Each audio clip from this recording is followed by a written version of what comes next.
सुख समृद्धि विज्ञान चैनल में सभी सुधी दर्शकों का मैं सुशील कुमार शर्मा हार्दिक स्वागत करता हूँ।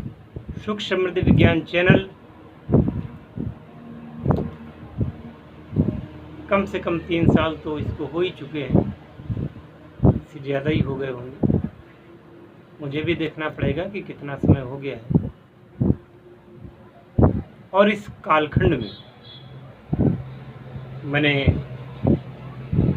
जो लोग भी संपर्क में आए और जिन लोगों ने हमारे प्रति आस्था भाव दिखाया,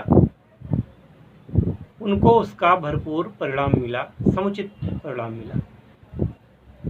आगे बढ़ने से पहले यही कहूँगा कि वीडियो अगर अच्छा लगे तो सब्सक्राइब कर लेना, बेल का आइकन दबा करके, घंटी के बटन को दबा करके उसमें ऑल पर सिलेक्ट करके रख लेना।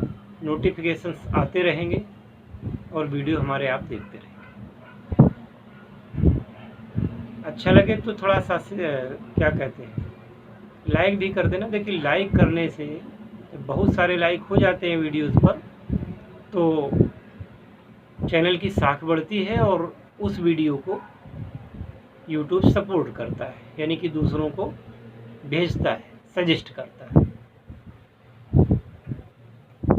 बाकी लाइक और सब्सक्राइब करने से और कोई लाभ नहीं होता। शेयर कर देने से ये होता है कि शायद कोई इस चैनल के तरह का चैनल ढूंढ रहा हो और वो किसी गंभीर परेशानी में हो और हमारे चैनल के द्वारा उसको लाभ मिल जाए।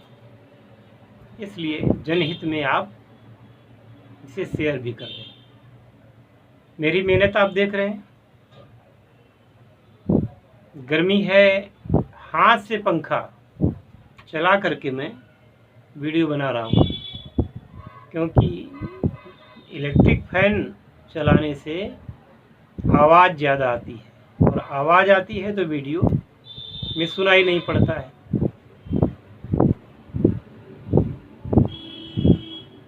खैर, हमने अभी तक बहुत सारे वीडियो बनाए, उनमें से एक पारद विज्ञान का भी है, तो उसकी मैं अलग से प्लेलिस्ट बना दूंगा, स्वर्ण तंत्र और पारद विज्ञान की। इसी प्रकार से आयुर्वेद के जितने भी हमारे चिकित्सा विज्ञान के हैं वीडियोस, उन सभी को मैं एक जगह कर दूंगा। साधनाओं की वीडियो में प्लेलिस्ट अलग कर दूंगा, जिससे कि आपको उनको ढूंढने में आसानी रहा करे।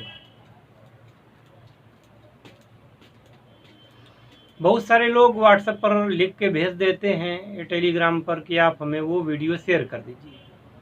अब आप समझिए कि 650 से ज़्यादा वीडियो हो गए होंगे हमारे। अब एक व्यक्ति के लिए उसको मैं सर्च करूं, वो वीडियो कहाँ पे है, फिर सर्च करके उसको शेयर करूं, तो ये काम मेरा नहीं है। ये काम तो उन्हें ही करना पड़ेगा जिनको उस वीडियो की आवश्यकता है। मैं प्लेलिस्ट ज़रूर बना दूंगा, ये काम मेरा है। अब बात करते हैं कि प्रगति की।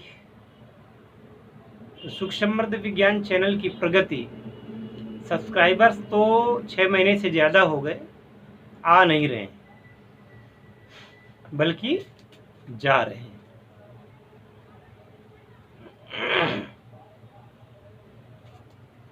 95,650 के ऊपर हो गए थे। कल मेरे 380 थे, यानी कि बहुत सारे घट गए। और ये बड़ी सोच का विषय है कि चैनल ग्रो क्यों नहीं कर रहा है, जबकि मैं मेहनत कर रहा हूँ। अब ये इसमें पता नहीं यूट्यूब को क्या सूझा है, क्या करता है।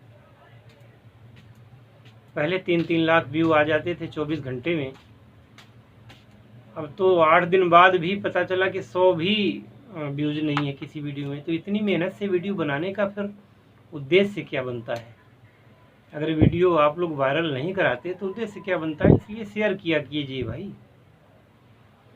और इतनी सारी साधनाएं मैंने दे रखी हैं, अच्छी अच्छी साधनाएं दे रखी हैं। 10 महाविद्याओं में से कोई साधना कर सकते हैं। माता रानी की साधना कर सकते हैं, काली साधना कर सकते हैं, भैरव साधना कर सकते हैं, हनुमान जी की साधना कर सकते हैं, भगवान शिव की साधना कर सकते हैं, गणेश की कर सकते हैं, भगवान विष्णु और उनके अवतार जैसे राम और कृष्ण की साधना कर सकते हैं, माता महालक्ष्मी की साधना कर सकते हैं, माता सरस्वती की साधना कर सकते हैं, ब्रह्मदेव की साधना कर सकते हैं, माता पार्वती की साधना कर सकते हैं। इतनी सारी यक्षिणियाँ हैं, उनमें से किसी की साधना कर सकते हैं। यक्षराज कुबेर की साधना कर सकते हैं धन प्राप्ति के लिए। और मामले मुकदमे में अगर फंसे हैं तो धूमावती बगलामुखी की साधना करके अपना कार्य सिद्ध कर सकते हैं। लेकिन जब आप अपनी तरफ से गलत नहीं होंगे तभी ये शक्तियाँ काम करती हैं, करती जरूर है। देवतत्व को ये पता होता है कि कौन आदमी सही है और कौन आदमी गलत है। हालांकि गलत व्यक्ति पैसा ज़्यादा खर्च कर लेता है और वो बचने की कोशिश करता है, फिर भी इन साधनाओं के माध्यम से जो व्यक्ति सही है उसको राहत मिलती है। मैंने बहुत सारी साधनाएं योग पर दी हैं। मैंने पिछले जो लाइव किया था अभी, उसमें काफ़ी लोगों ने योग के अनुभव बताए हमको। अब अनुभव तो वही बताएगा जिसने योग किया होगा, उसी को अनुभव होंगे। जिसने किया ही नहीं तो उसको अनुभव कहाँ से होने लगे। साधना के अनुभव भी लोग ने बताए मुझे, यक्षिणियों की साधना और वैसी साधना के अनुभव भी मुझे बताए।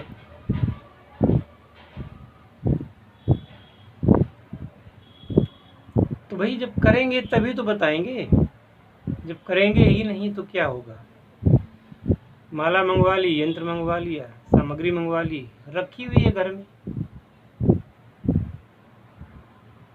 और साधना की भी, साधना विषयक सम्यक नियमों का पालन नहीं किया तो फायदा कैसे होगा, तो साधना कैसे सिद्ध होगी।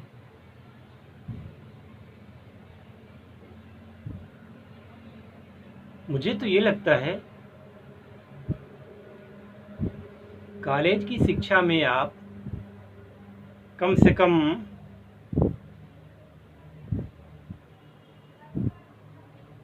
15-16 वर्ष गुजारते हैं, कम से कम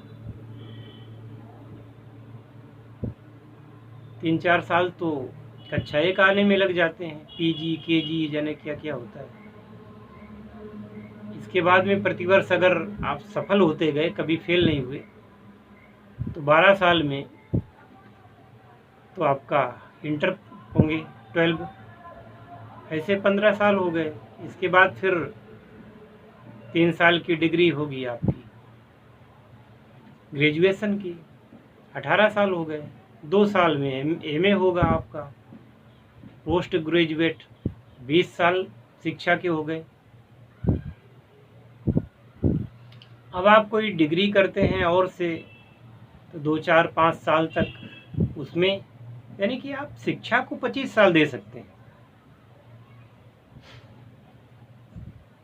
आप शिक्षा को 25 साल देते हैं और वह शिक्षा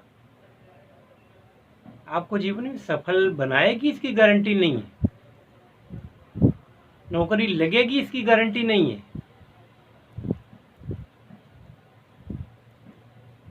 लाखों रुपए फूक गए, आप सफल, मान लीजिए डिग्री आपने प्राप्त भी कर ली, वकालत करने लगे, वकालत नहीं चली।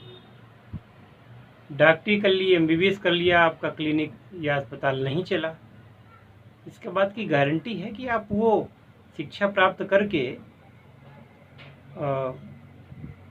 सफल हो ही जाएंगे। इसलिए, और यहाँ पर आप ये सोचते हैं कि हर काम आपका चुटकी बजाते हो जाए, 10 दिन में हो जाए, 20 दिन में हो जाए, 1 महीने में हो जाए। साधना मतलब होता है जीवन पद्धति, जीवन शैली। अब आप किसी देवी देवता पर अगर श्रद्धा रखते हैं तो क्या आपकी श्रद्धा 10 दिन की होती है, 20 दिन की होती है या 1 महीने की होती है? हनुमान जी की साधना करते हैं या कृष्ण की करते हैं, शिव की करते हैं, किसी की करते हैं, तो क्या 1-2 महीने साधना के बाद में फिर आप जीवन भर फिर उनका नाम नहीं लेना चाहेंगे? यानी कि जो निष्ठा होती है, निष्ठा तो जीवन भर रहनी चाहिए ना, तो जीवन भर आप उससे लाभ उठाते रहेंगे। हालांकि भगवान का नाम लेते हुए, भगवान की साधना करते हुए ये इच्छा नहीं रखनी चाहिए कि मैं इससे अमुक काम कर लूँगा, इससे अमुक लाभ प्राप्त होगा। फिर भी लोग करते हैं, और साधना का मतलब भी यही होता है कि भक्ति के साथ साथ शक्ति भी मिले, तो आप कर सकते हैं। परंतु थोड़ा सा धैर्य तो रहना चाहिए ना, कि एकदम एक बार किया, अरे साधना बेकार है, गुरु बेकार है, ऐसा नहीं होना चाहिए ना। श्रद्धावान लभते लाभम, जो श्रद्धावान होते हैं वह लाभ प्राप्त करते ही हैं। लेकिन आज की जो टेंडेंसी है वो ये है कि जिस माता ने जन्म दिया, जिस पिता ने जन्म दिया, 25 साल तक उनकी सेवा की, पालन पोषण किया, लिखाया पढ़ाया, सब कुछ किया, जब वो अपने माता पिता के नहीं होते तो गुरु के कहाँ से हो जाएंगे, इष्ट के कहाँ से हो जाएंगे? इष्ट को भी मूर्ख समझते हैं और गुरु को भी मूर्ख समझते हैं।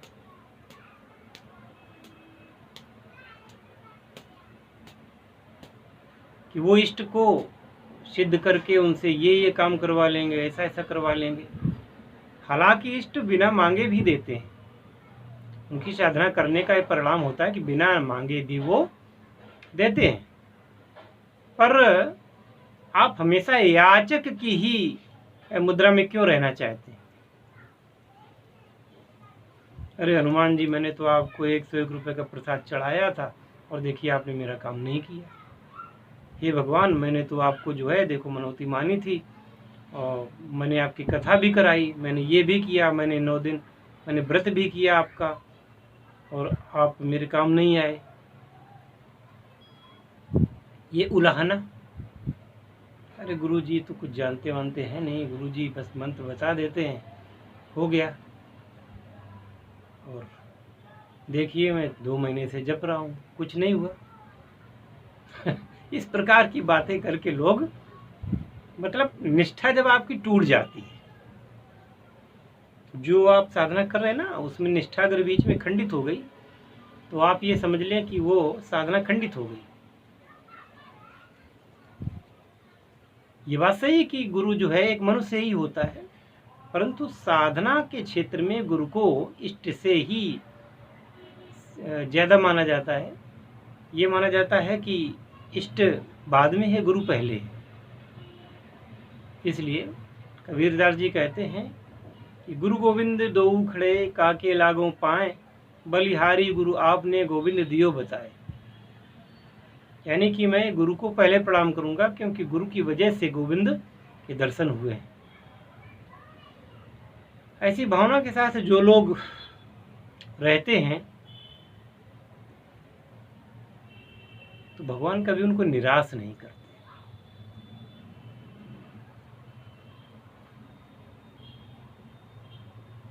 मिलते हैं अगले वीडियो में। कुछ समझ में आए, इतनी सारी साधनाएं पड़ी हुई हैं, कोई एक चुनो, उसको करो, विधिवत उसकी दीक्षा लो, उसको करो, और करने के बाद में निष्ठा रखें। थोड़ा सा निष्ठा रखें, सफलता मिलती है, किसी को जल्दी मिल जाती है, किसी को देर में मिलती है। क्या आप समझते हैं क्या ये जो शास्त्र हैं, ये पुराण हैं, ये जो आगम शास्त्र है वगैरह वगैरह, ये क्या मतलब किसी बेवकूफ़ आदमी ने लिख दिए, या इतने सारे साधु संत घर द्वार छोड़ करके सन्यासी जैसा जीवन व्यतीत कर रहे हैं, सन्यासी बन जाते हैं, किसके सहारे हैं? वो केवल उस भगवान के सहारे हैं। क्या ये लोग बिल्कुल बेवकूफ़ हैं क्या?